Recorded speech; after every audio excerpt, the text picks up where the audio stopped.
নমস্কার বন্ধুরা, অনুশ্রী রান্নাঘরে আপনাদের সবাইকে স্বাগত। আজ আমি আপনাদের সঙ্গে শেয়ার করছি সিম্পল একটা রাইসের রেসিপি। একঘেয়েমো ভাত খেতে যখন ভালো লাগে না বা রাতে ঝটপট ডিনারে কিছু রান্না করতে মন চায়, সেই সময়ের জন্য এই রেসিপিটি কিন্তু দুর্দান্ত একটা রেসিপি। টমেটো রাইস খুবই সহজ একটা রান্না আর খুবই ঝটপট তৈরি করে নেওয়া যায় এমন একটা রেসিপি। আর এটা খেতেও কিন্তু লাগে অসাধারণ। চিকেন কারি, মাটন কারি কিংবা আলুর দম কিংবা রায়তার সঙ্গে কিন্তু এই টমেটো রাইস দারুণ জমে। রেসিপিটি তৈরি করার জন্য আমি এখানে নিয়েছি 1.5 কাপ পরিমাণে বাসমতি চাল। চালটাকে ভালো করে পরিষ্কার করে ধুয়ে নিয়ে আমি আধা ঘন্টা ভিজিয়ে রেখেছিলাম। আর এখানে নিয়েছি 3টে মাঝারি মাপের টমেটো কুচি, আর নিয়েছি একটা বড় মাপের পেঁয়াজ, এরকম স্লাইস করে কেটে নিয়েছি। এরপর গ্যাস অন করে একটা কুকার বসিয়ে দিয়েছি। কুকারের মধ্যে আমি দিয়ে দিলাম পরিমাণ মতন সরষের তেল। তেলের সাথে আমি এখানে দিচ্ছি 1 চামচ পরিমাণে ঘি। ঘিটা ভালো করে মেল্ট হয়ে গেছে, তেলটাও ভালোভাবে গরম হয়ে গেছে। এরপর আমি এখানে ফোড়নে দিচ্ছি একটা ছোট দারচিনির টুকরো, 2টো ছোট এলাচ, 2টো লবঙ্গ, 6 থেকে 7টা গোলমরিচ। ফোড়নটা এখানে দিয়ে দিলাম আর সাথে দিচ্ছি 1 চামচ পরিমাণে গোটা জিরে। ভালো করে এবার ফোড়নটাকে আমি ভেজে নেব। ফোড়নটা একটু ভাজা হয়ে যাওয়ার পর কেটে রাখা পেঁয়াজটাকে দিয়ে দিলাম। পেঁয়াজটাকে দেওয়ার পর দিচ্ছি সামান্য একটুখানি হিং। হিংটা দেওয়ার পর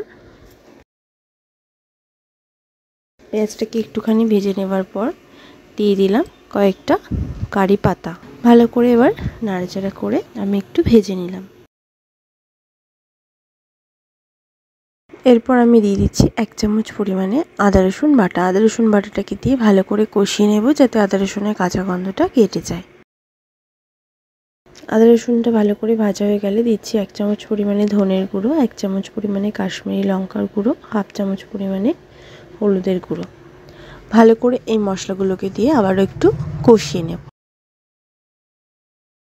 সব মশলাগুলোকে কষিয়ে নেবার পর আমি দিয়ে দিচ্ছি কেটে রাখা টমেটো কুচি, আর দিচ্ছি 2 থেকে 3টে চেরা কাঁচা লঙ্কা, আর দিয়ে দিলাম স্বাদ মতো নুন। নুন আর ঝালটা কিন্তু নিজেদের স্বাদ অনুযায়ী এখানে ব্যবহার করবেন। ভালো করে আবারও সব মশলাগুলোকে টমেটোর সাথে কষিয়ে নেব যতক্ষণ না টমেটোটা ভালোভাবে সফট হচ্ছে। টমেটোটা একটু নরম হয়ে গেলে দিচ্ছি 1 কাপ পরিমাণে কড়াইশুঁটি। এখানে কড়াইশুঁটিটা কিন্তু পুরোপুরি অপশনাল। আমার কড়াইশুঁটি খেতে ভালো লাগে বলে আমি এখানে দিয়েছি। আপনারা যদি না দিতে চান তো স্কিপ করতে পারেন। আবারও কড়াইশুঁটিটাকে দিয়ে ভালো করে কষিয়ে নিয়েছি। টমেটোটাও বেশ সুন্দরভাবে কিন্তু এবার সফট হয়ে গেছে। এরপর আমি এখানে দিয়ে দেব জল ঝরিয়ে রাখা চাল। চালটাকে দেওয়ার পর দিচ্ছি 1/2 চামচ পরিমাণে শাহি গরম মশলার গুঁড়ো। ভালো করে নাড়াচাড়া করে 2 থেকে 3 মিনিট চালটাকে একটু ভেজে নেব। সব মশলার সঙ্গে চালটাকেও একটু ভেজে নিচ্ছি, এতে করে পোলাওটা কিন্তু বেশ সুন্দর ঝরঝরে হবে।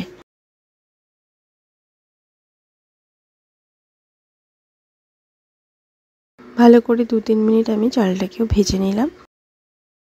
বেশ সুন্দর কিন্তু ভাজা ভাজা হয়ে গেছে। এরপর দিয়ে দিলাম আমি 3 কাপ পরিমাণে জল। যেহেতু 1.5 কাপ চাল নিয়েছি সেই জন্য জলটা দিয়েছি আমি 3 কাপ। আর দিচ্ছি সামান্য একটুখানি ধনেপাতা কুচি দিয়ে ভালো করে নাড়াচাড়া করে মিশিয়ে নেব। যতটা চাল নিয়েছি তার ডাবল কিন্তু এখানে জল ব্যবহার করেছি। পোলাওয়ের ক্ষেত্রে কিন্তু জলের পরিমাণটা চালের ডবলই হয়। ভালো করে নাড়াচাড়া করে মিশিয়ে নেবার পর কুকারে আমি ঢাকাটা বন্ধ করে দিলাম আর একটা সিটি দিয়ে নেব। তার থেকে বেশি সিটি এখানে দেব না। তারপর সিটিটা যখন পড়ে যাবে তারপর গ্যাসটা বন্ধ করে আমি 5 মিনিট রেখে দেব। 4-5 মিনিট রেখে দেওয়ার পর আমি কুকারের ঢাকাটা এবার খুলে নিচ্ছি।